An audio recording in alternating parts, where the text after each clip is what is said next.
अस्सलाम वालेकुम everyone, I am doctor Rabia. हम लोग जो है वो आज अपना न्यू चैप्टर स्टार्ट करने लगे हैं हिस्ट्रो का, विच इज़ अबाउट ब्लड। ठीक है, और हम लोगों ने जो है वो अपने लास्ट वीक में चैप्टर स्टार्ट किया था special class of the connective tissue से रिलेटेड। कार्टिलेज आप लोगों के सिलेबस में था नहीं और हम लोगों ने बोन पढ़ लिया, और आज इंशाल्लाह हम जो है वो ब्लड स्टार्ट करेंगे। हमने भी डिस्कस किया कि हमारे पास ब्लड जो है वो एक special type of connective tissue की क्लास से जो है वो बिलोंग करता है। इसके साथ साथ ब्लड के साथ इस क्लास में आने वाली चीज़ें जो हैं वो कार्टिलेज है, बोन है। ठीक है, ब्लड का सबसे पहला पॉइंट है कि हमारे पास क्या है, एक special type of connective tissue है। Connective tissue means it is composed of blood cells and the matrix. ठीक हो गया। जो हमारे पास ब्लड सेल्स और उनके जो डेरिवेटिव्स होंगे जिनसे ये डिराइव्ड होंगे सेल्स, अभी हम आगे पढ़ेंगे कि कौन कौन से सेल्स हैं और किस तरह से डिराइव होंगे। वो सारा जो सेलुलर आपका जो कंपोनेंट होगा that will be collectively known as formed elements of the blood. इन ब्लड सेल्स को हम 3 क्लासेस में जो है वो डिवाइड करते हैं, erythrocytes, leukocytes and the platelets. Blood, और अगर हम formed elements of the cells की बात करें, formed elements of the blood की बात करें, यानी सेलुलर पोर्शन की और मैट्रिक्स की बात करें या प्लाज्मा की बात करें, तो जो रेशो होगी वो प्लाज्मा जो होगा वो 55% होगा, जबकि फॉर्म्ड एलिमेंट्स जो होंगे ब्लड के वो कॉन्स्टिट्यूट करेंगे 45% ऑफ द ब्लड को।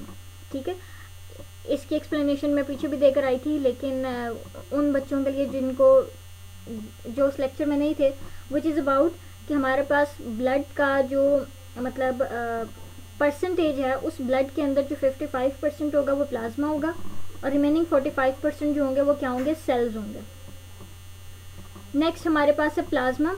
Plasma is a yellowish homogeneous fluid. ठीक है, येलो कलर का होगा और होमोजीनियस होगा। होमोजीनियस हमारे पास वो होता है जिसमें होमो सेम जीनियस जनरेशन, यानी सॉर्ट ऑफ थिंग कि जिस चीज़ से मिलकर बना हुआ होगा वो सारे इक्वल क्वांटिटी के अंदर होंगे, फ्लूइड फॉर्म में होता है। ठीक हो गया। और इसका जो मेजर कंपोनेंट है, इस प्लाज्मा का जो मेजर कंपोनेंट है वो वाटर है, which is about 90% of the volume. Plasma का जो 55% वॉल्यूम था, अब उस 55 में से भी जो 90% है वो वाटर है। रिमेनिंग 10% जो होंगी वो बाकी चीज़ें होंगी जो कि इस वाटर के अंदर डिजॉल्व होंगी, और इस 10% में से भी 80% जो होगा वो प्रोटीन्स होंगी। हमारे पास ब्लड के अंदर जो आने वाली प्रोटीन्स हैं, these are about albumins, globulins और फिब्रिनोजिन वगैरह हैं। ठीक है, अच्छा जी।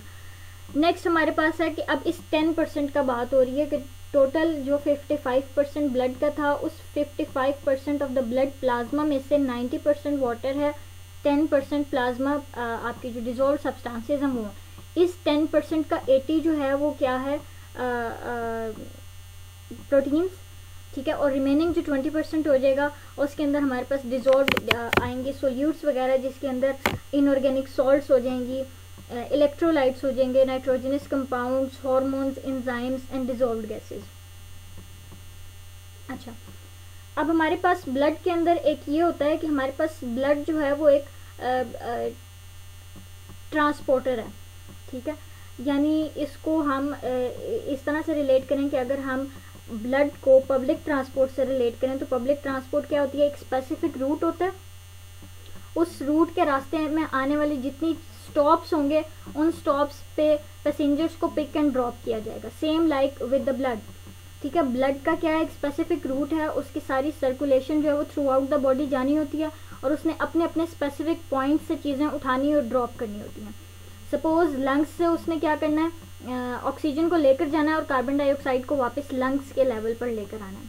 अगर हम जीआईटी की बात करें तो जीआईटी का जो ब्लड जो होगा वो वहाँ से किसको उठाएगा, डिजॉल्व्ड आपके जो भी न्यूट्रिएंट्स होंगे उसको ब्लड जो है वो अब्जॉर्ब करेगा और उसको लीवर की तरफ ले जाएगा ताकि वहाँ से स्टोर किया जाए और उसका जो है वो मतलब उसकी चेकिंग की जाए कि इसके पास कोई सा भी हार्मफुल मटेरियल तो नहीं है जो अब्जॉर्ब हो गया ब्लड के थ्रू। जब वो हो जाएगा तो उसके बाद वो अपने अपने रिस्पेक्टिव साइट्स जहाँ पे उन्होंने स्टोर होना होता है वहाँ पे चले जाते हैं। और इसी तरह से किडनी का भी ये सीन है कि किडनी के पास भी जो ब्लड जाना होता है उसमें क्या करना होता है, उसने फिल्टर करना होता है। ब्लड के अंदर से जितनी चीज़ें एक्सक्रीट आउट करनी होती हैं बॉडी से, वो सारी की सारी ट्यूबुलर स्ट्रक्चर के अंदर चली जाएंगी और जो रिमेनिंग पोर्शन होगा वो वापस ब्लड के अंदर ट्रांसपोर्ट कर दिया जाएगा। इस तरह से जो ब्लड है वो एक ट्रांसपोर्टर है, मतलब एक ट्रांसपोर्टर है जो कि आपका क्या करता है, ट्रांसपोर्ट सिस्टम को मेंटेन करता है। आपकी चीज़ें, सारी चीज़ें मतलब हर एक जगह से दूसरी जगह जिस भी चीज़ ने जाना है वो ब्लड के थ्रू जो होगी वो ट्रांसपोर्ट की जाएगी। नेक्स्ट हमारे पास है formed elements of the blood. इसके अंदर हमारे पास आरबीसीज आएंगे, डब्ल्यूबीसीज आएंगे और प्लेटलेट्स आएंगे या थ्रोम्बोसाइट्स आएंगे। ठीक हो गया। ये हमारे वो 3 सेल्स हैं जो कि ब्लड के अंदर होते हैं। The next is staining of the blood sales, कि हम ब्लड सेल्स को स्टेन किस तरह से करेंगे। अच्छा जी, यूजुअली वो कहते हैं कि हम ब्लड सेल्स को स्टेन करने के लिए मिक्सचर लेते हैं, मतलब एक प्रॉपर स्टेन जो है वो हम यूज़ नहीं करते, एसिडिक और बेसिक दोनों का मिक्सचर लेते हैं। उसमें उसने बताया कि हम बेसिकली जो स्टेन मतलब करते हैं ब्लड को, mixture of methylene blue, eosinophil और एजियोर्स। अच्छा जी, जो मिथाइलिन ब्लू है which is the basic dye, eosin acidic है और एजियोर्स जो हैं ये भी हमारे पास बेसिक डाइज हैं, यानी 2 बेसिक डाई और 1 एसिडिक है। इस तरह से हम एसिड बेस का मिक्सचर जो है वो यूज़ करते हैं। जो कॉमन स्टेन्स यूज़ किए जाते हैं for the blood staining purpose, these are the right stain. ठीक है, ये स्टेन्स के नाम हैं जो हम यूज़ करते हैं। Wright stain, Giemsa stain, Leishman stain and the Romanowsky stain. ठीक हो गया। अच्छा जी, next is after staining with above mentioned stains the 4 staining characteristics can be distinguished representing affinity of various blood cell contents for respective dye mixture।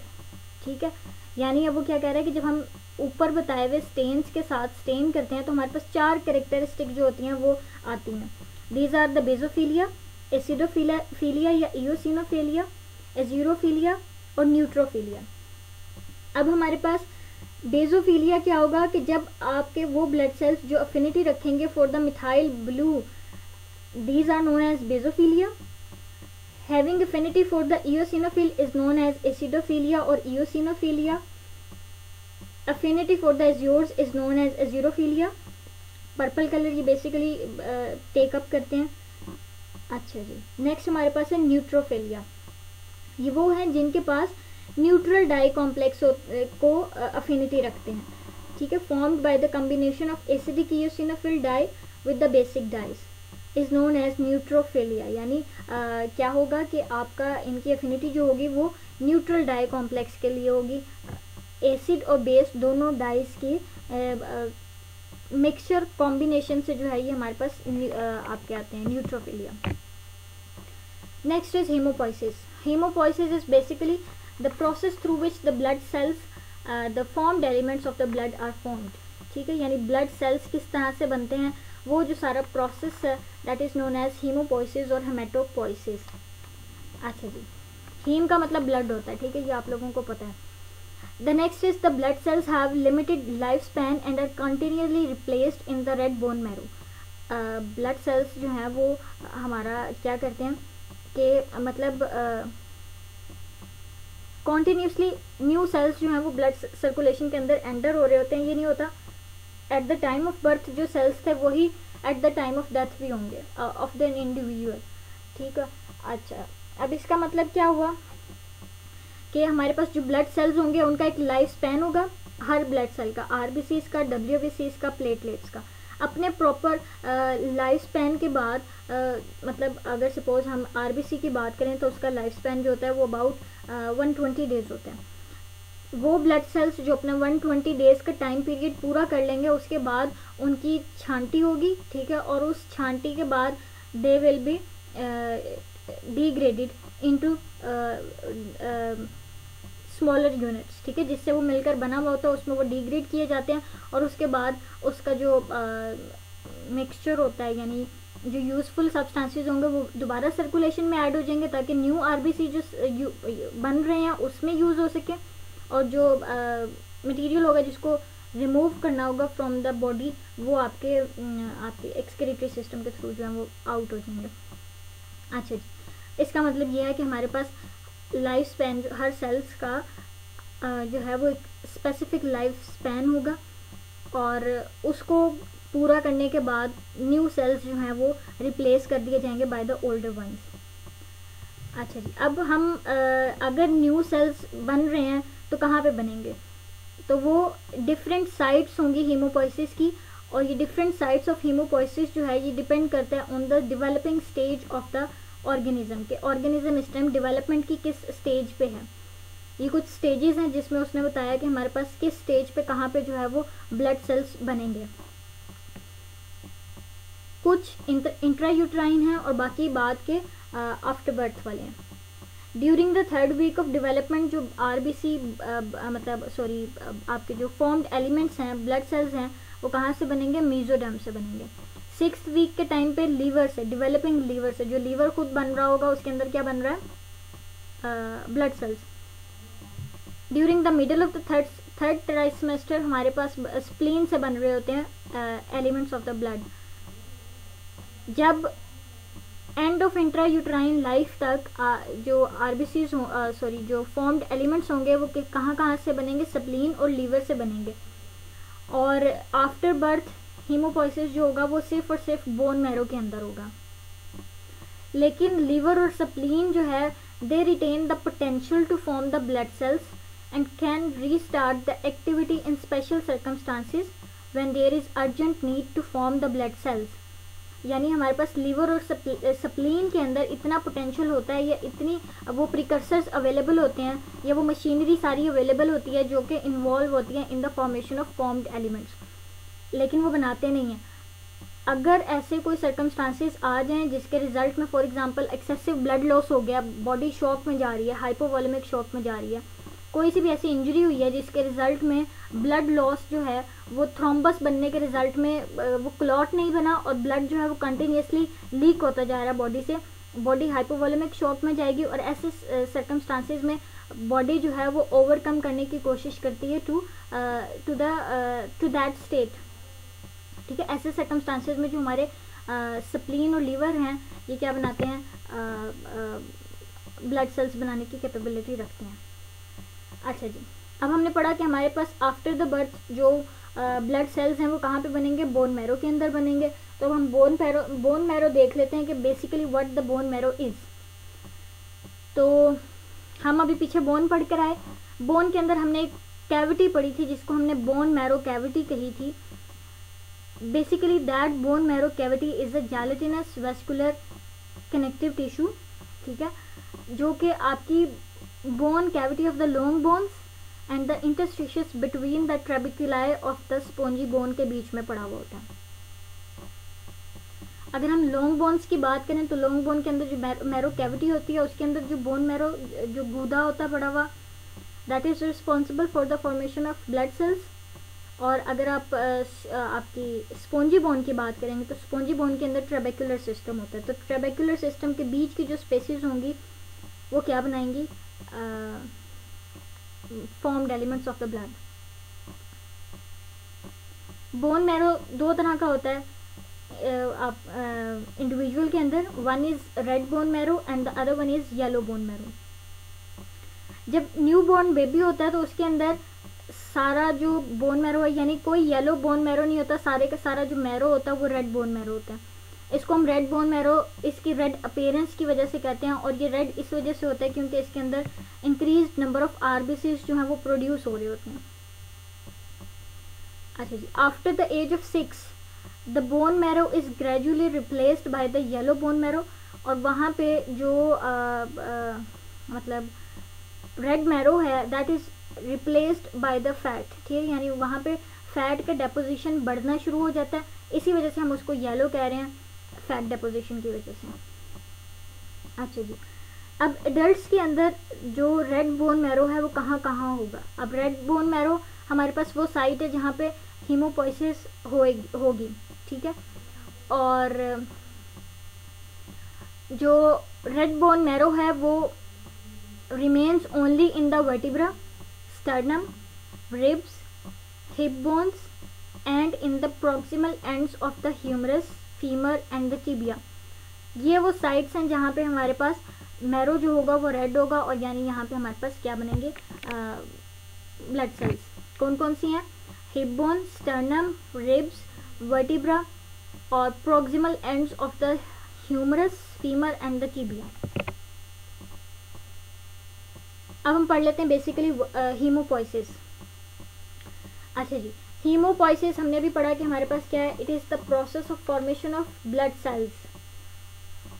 ये एक multipotent haemopoietic stem cells है जो कि बोन मैरो के अंदर पड़े हुए हैं। हम मल्टीपोटेंट पढ़ा है हीमोपोइटिक स्टेम सेल्स, यानी वो स्टेम सेल्स हैं जिन्होंने डिफ्रेंशिएट होकर ब्लड के डिफरेंट सेल्स को बनाना है। प्लूरीपोटेंट का मतलब डिफरेंट सेल्स, ठीक है, more than one type of the cells जो हैं वो डिफ्रेंशिएट होंगे by this colony of the cells, stem sales.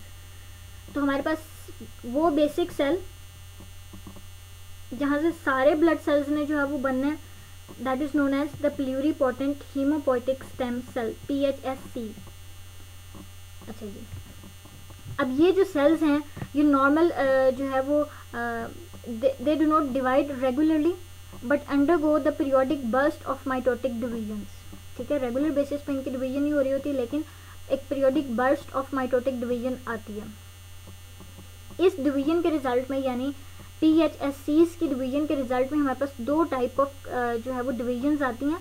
One is known as self renewing division and the other one is differentiating divisions.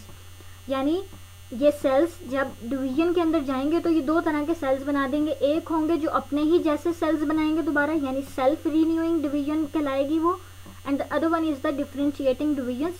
ये वो sales होंगे जिन्होंने differentiate होना है, और इनकी डिफरेंशिएशन के रिजल्ट में या मैच्योरेशन के रिजल्ट में हमारे पास जो ब्लड के सेल्स हैं वो बनेंगे।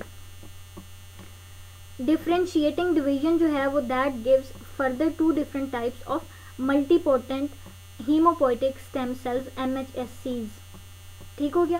पहला था प्लूरीपोटेंट हीमोपोइटिक स्टेम सेल, उसने डिवाइड होना है into two cells, two divisions, renewing division और एंड द डिफरेंशिएटिंग डिवीजन। ये डिफरेंशिएटिंग डिवीजन फर्दर दो में डिवाइड हो रही है, टू क्लासेस में डिवाइड हो रही है।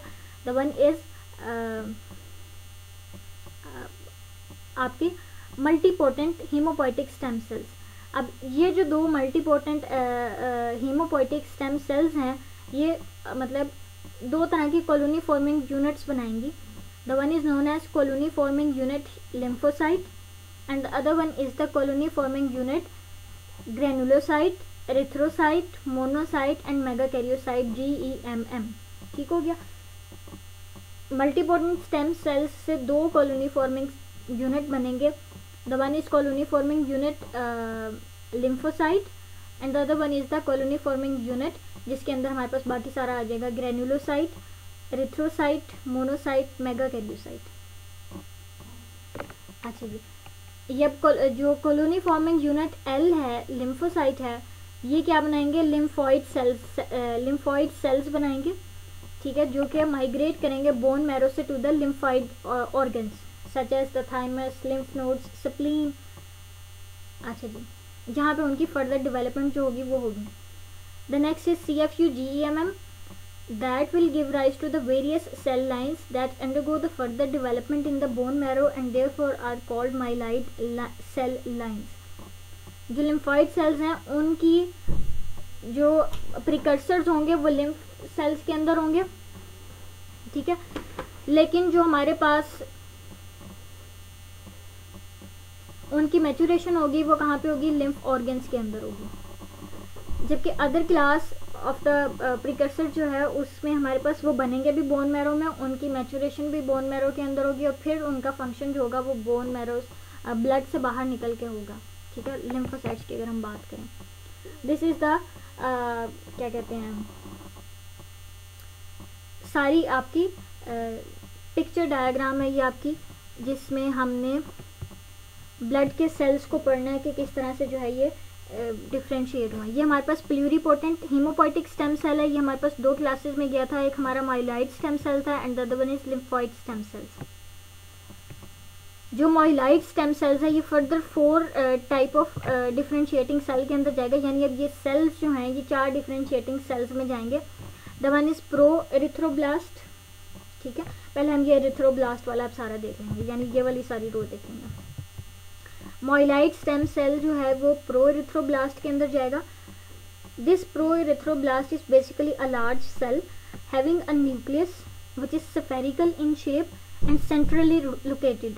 These are some of the features। ये आपको यहाँ पे भी नज़र आ रहा है कि इसके अंदर क्या है, न्यूक्लियस है सेल के अंदर, लार्ज सेल है हमारे पास, न्यूक्लियस सेंटर में पड़ा हुआ है और हमारे पास स्फेरिकल शेप्ड न्यूक्लियस है। ये प्रो एरिथ्रोब्लास्ट डिफरेंशिएट होगा into another cell which is known as basophilic erythroblast.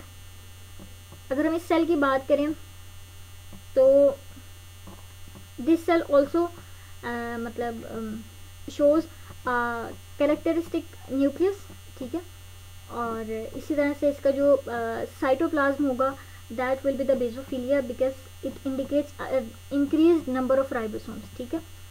अच्छा जी, अब ये जो हमारे पास बेसोफिलिक एरिथ्रोब्लास्ट है it will differentiate into the polychromatic chromatophilic erythroblast, polychromatic chromatophilic erythroblast cells. अब जैसे जैसे ये जो सेल्स हैं ये अपनी मैच्योरेशन के फाइनल स्टेज की तरफ जाते रहेंगे, जैसे जैसे ये अपनी फाइनल डेस्टिनेशन एरिथ्रोब्लास्ट की तरफ जाते रहेंगे वैसे वैसे इनका क्या होगा, हीमोग्लोबिन की क्वांटिटी बढ़ती रहेगी साइटोप्लाज्म के अंदर और उसका जो बेसोफिलिया है वो डिक्रीज होना शुरू हो जाएगा। बेसिकली बेसोफिलिया राइबोसोम की वजह से अपीयर हो रहा होता है ना, तो आहिस्ता आहिस्ता क्या हो रहा है कि उसके अंदर जो राइबोसोम की क्वांटिटी है वो राइबोसोम्स जो है वो डिग्रेडेशन की तरफ जाते जा रहे हैं और इस तरह से इनकी डिग्रेडेशन के रिजल्ट में जो बेसोफिलिया है साइटोप्लाज्म का वो डिक्रीज होना शुरू हो जाएगा। अच्छा जी, अब ये जो हमारे पास पॉलीक्रोमेटोफिलिक एरिथ्रोब्लास्ट था it will differentiate into orthochromaticophilic erythroblast, ठीक है।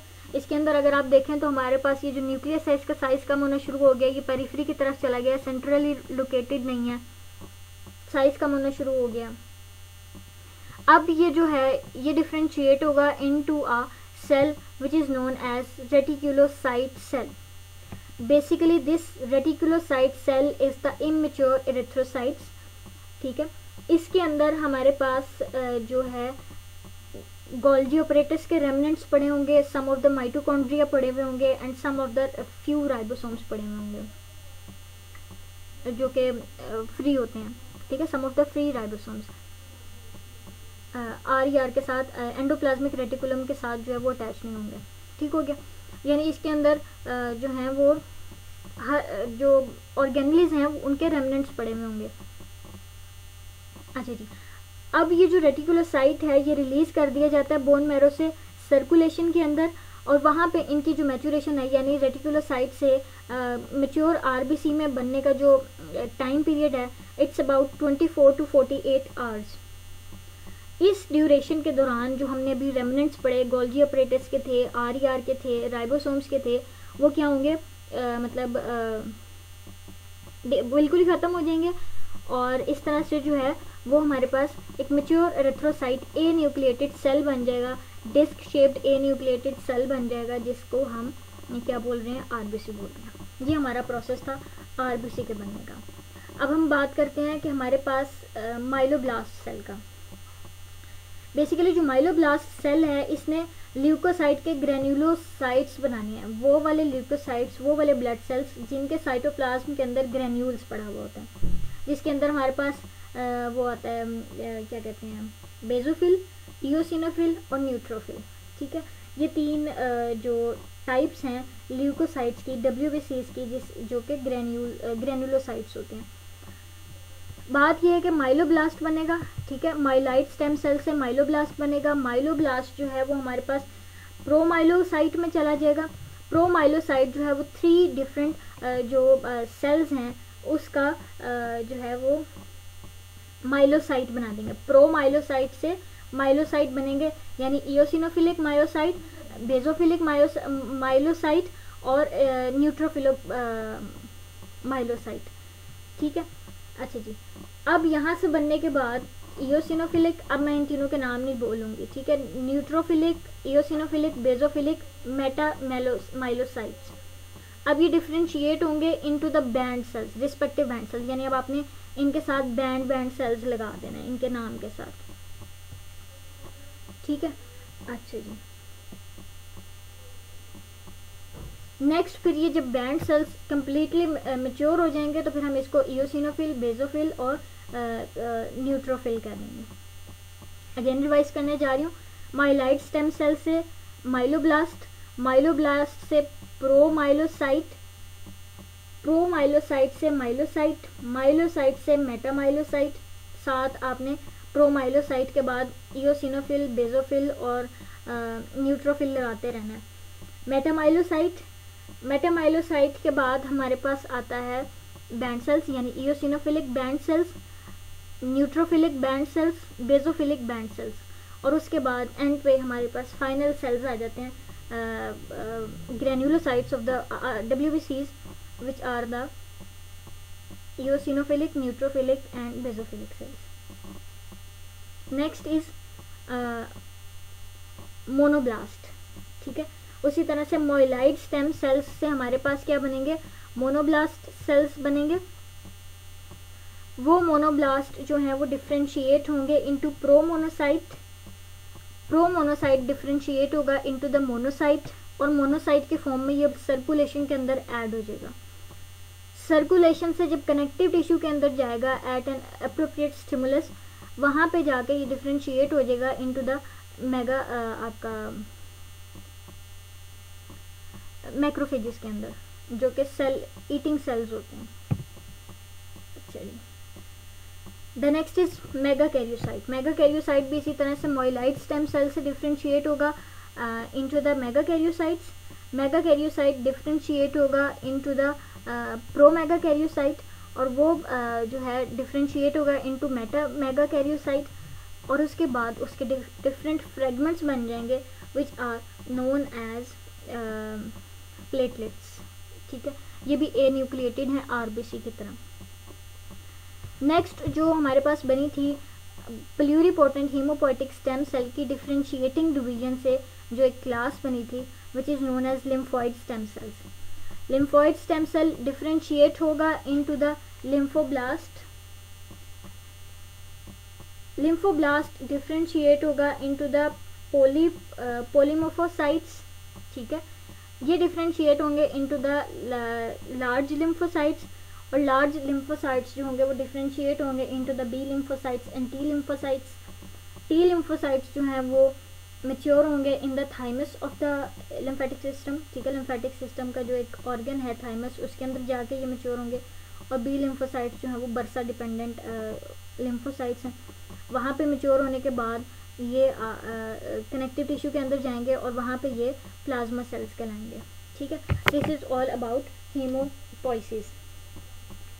नेक्स्ट हम पढ़ लेते हैं एरिथ्रोसाइट्स, RBCs हैं, ठीक है। मेच्योर सेल जो होता है वो ए न्यूक्लिएटेड होता है, डिस्क शेप्ड होता है, और इसके अंदर कोई भी सेलुलर ऑर्गेनेलिज नहीं होती, इवन माइटोकॉन्ड्रिया भी नहीं होता। तो माइटोकॉन्ड्रिया नहीं है तो इट मीन्स जो एरिथ्रोसाइट्स हैं वो एन एरोबिक रेस्पिरेशन करेंगे, जिसमें ग्लूकोज जो होगा वो मेटाबॉलिकली जब यूज़ होगा तो उसके ऑक्सीडेशन के रिजल्ट में एन एरोबिक ऑक्सीडेशन होगी, और उसके रिजल्ट में क्या बनेगा, लैक्टेट एसिड, लैक्टेट बनेगा।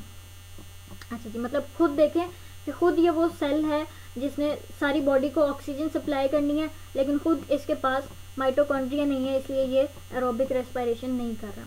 अच्छा जी, लिविंग स्टेट के अंदर जो एरिथ्रोसाइट का डायमीटर है which is about 7 to 8 micrometre in diameter, और पेरिफेरी में 2.6 माइक्रोमीटर, जबकि सेंटर के अंदर इसकी थिकनेस जो होगी वो 0.8 माइक्रोमीटर। ड्राइड ब्लड स्मीयर्स के अंदर इसका जो डायमीटर होगा वो 7 to 7.5 माइक्रोमीटर, और ये जो है इसका डायमीटर श्रिंक होगा due to dehydration.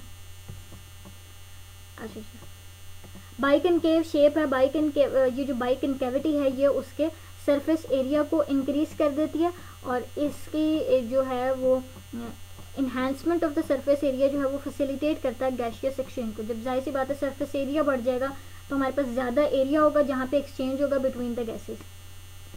In the blood smears stained by the Gemisa or the right stain, the erythrocytes are seen as circular bodies which take up the deep pink color.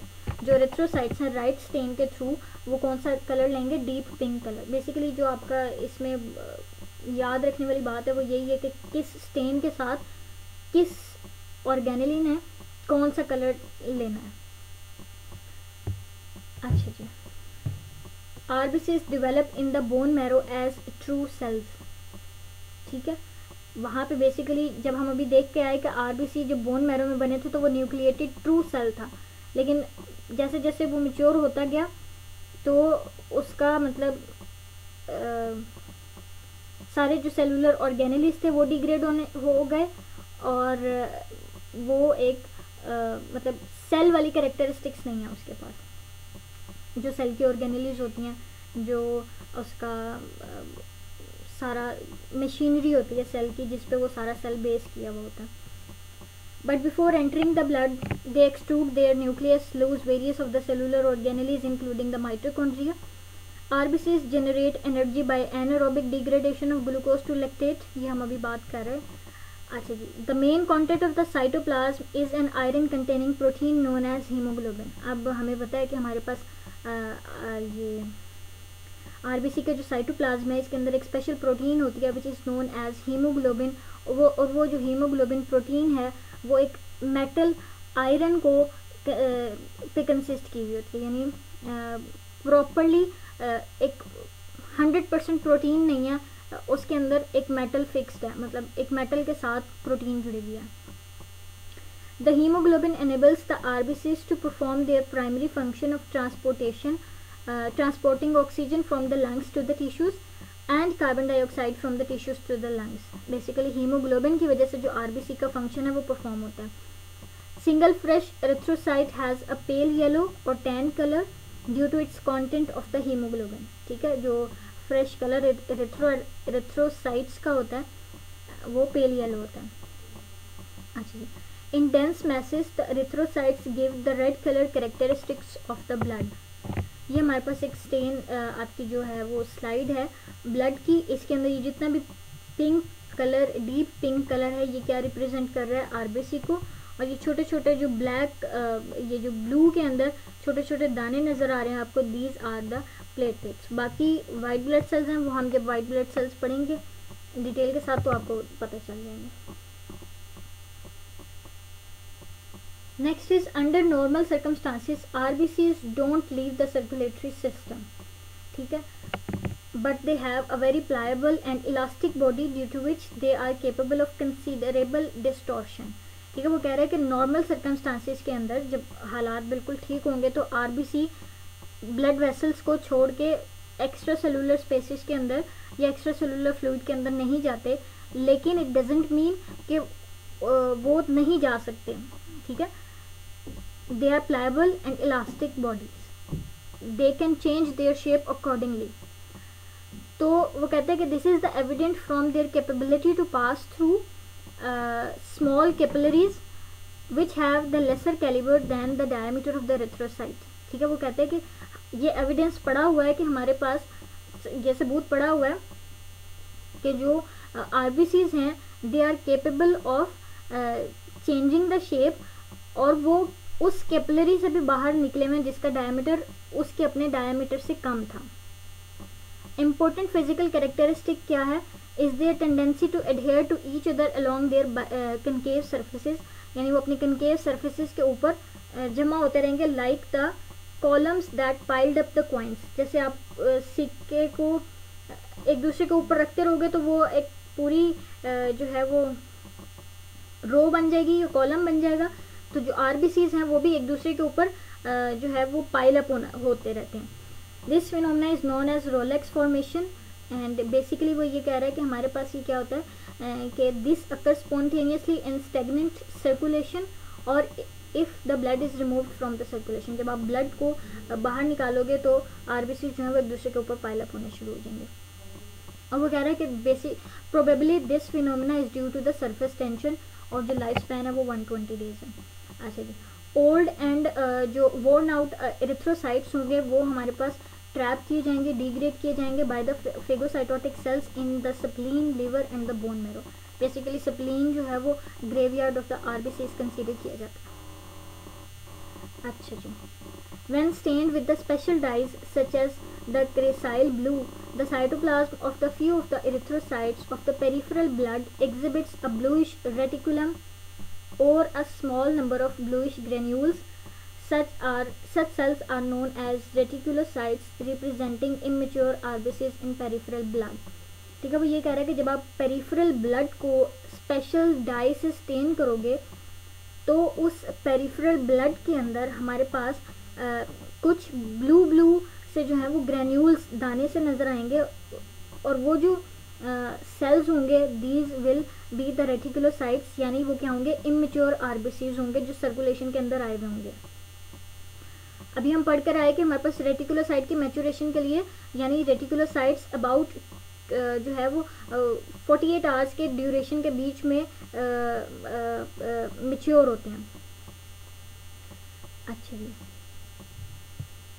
The reticulated appearance is produced by basophilic staining of the residual ribosomes. ये जो appearance है basophilic appearance वो ribosomes की वजह से हैं जो कि अभी तक immature RBC के अंदर पड़े हुए हैं। अच्छा जी, after entering the bloodstream, the newly produced erythrocytes undergo maturation and lose their basophilia within 24 hours. In the normal person, the blood reticulocyte count is no more than 2% of the total circulating erythrocytes. अब वो कह रहे हैं कि जो normal person होगा उसका जो टोटल सर्कुलेटिंग एरिथ्रोसाइट होगा उसमें सिर्फ 2% जो होगा वो रेटिकुलोसाइट्स होंगे। यानी अगर सपोज हमारे पास 100 है 100 इलेक्ट्रोसाइट्स हैं तो उन 100 में से जो 2 होंगे वो क्या होंगे, इमेच्योर आरबीसीज होंगे। अच्छा जी, clinically the reticulocyte count is used as rough index of the rate of erythrocyte production, यानी increased reticulocyte count in the blood indicates the increased production of RBC. जितना रेटिकुलोसाइट ज़्यादा होगा उतना क्या होगा, वो रिप्रेजेंट कर रहा होगा कि आरबीसी प्रोडक्शन ज़्यादा है।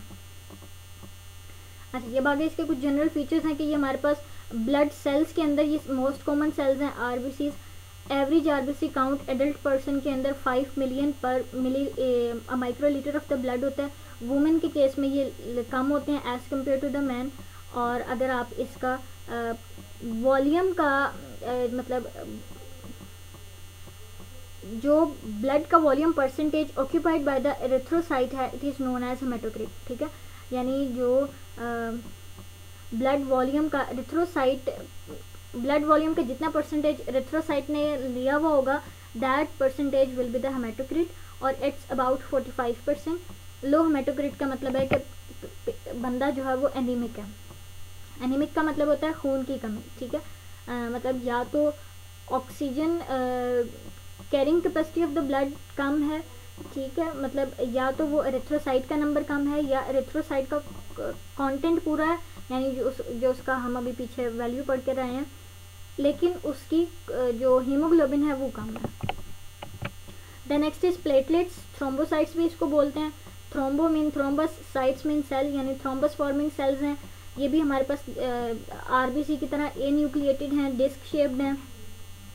ये बेसिकली एक बड़े सेल जिसको हम मेगा कैरियोसाइट बोलते हैं उसकी फ्रेगमेंटेशन है, यानी वो बड़ा सेल छोटे छोटे फ्रेगमेंट्स में टूट गया, उसके इर्द गिर्द मेम्ब्रेन आ गई and that is known as platelets. अच्छा, इसके अंदर एक प्रोटीन्स भी होती हैं।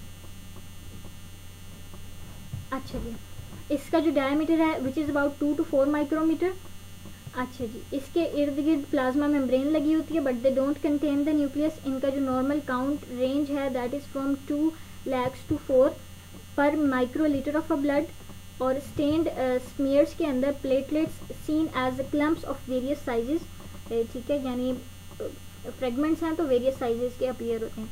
इनका लाइफ स्पैन जो होता है वो अबाउट 10 days होता है। इनका फंक्शन जो है वो हमारे पास बेसिकली हीमोस्टेसिस कराना है, यानी जब इंजरी हुई है आपकी जो वेसल है वो डैमेज होगी तो उस वेसल के डैमेज को या ब्लड लॉस को रोकने के लिए जो क्लॉट बनता है that clot is formed by the platelets. अब उसके आगे उसने कहानी बताई हुई है कि किस तरह से जब इंजरी होती है वेसल की, यानी आपकी वेसल टूटती है, तो एंडोथीलियल जो होती है ब्लड वेसल की वो क्या होती है, मतलब वो डैमेज होती है। उसके डैमेज के रिजल्ट में एंडोथीलियल कोलेजन एक्सपोज होता है। ये आप पीछे सारी पढ़कर आए हुए हैं, इंट्रिंसिक पाथवे और extrinsic pathway in the physiology, वही वाली है सारी, कि उसकी लाइनिंग एक्सपोज हो गई, कोलेजन लाइनिंग ऊपर से डैमेज हो गई, नीचे से कोलेजन एक्सपोज होगा।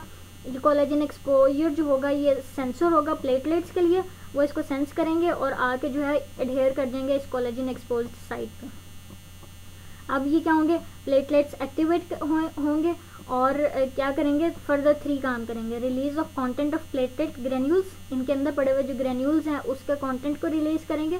दूसरे प्लेटलेट को इस अपनी तरफ खींचेंगे यानी एडहेयर करेंगे और प्लेटलेट एग्रीगेशन बना देंगे which finally result in the clot formation. और एंड पे जो है वो broken ends of the vessels को क्लोज करेंगे, मतलब पास लाएंगे और इसके रिजल्ट में जो ब्रोकन वेसल थी वो क्या होगी, मतलब रिपेयर होगी। द नेक्स्ट हमारे पास ये जो पिंक शेप्ड हैं ये हमारे पास एरिथ्रोसाइट्स हैं, आरबीसीज हैं, और ये जो ब्लू ब्लू आपको ग्रेन्यूल्स नज़र आ रहे हैं these are the platelets. This is all about RBCs and platelets. I hope आपको समझ आ गया होगा और रिमेनिंग जो चैप्टर का पोर्शन है वो हम कल पढ़ेंगे इंशाल्लाह। थैंक यू जी, अल्लाह हाफिज़।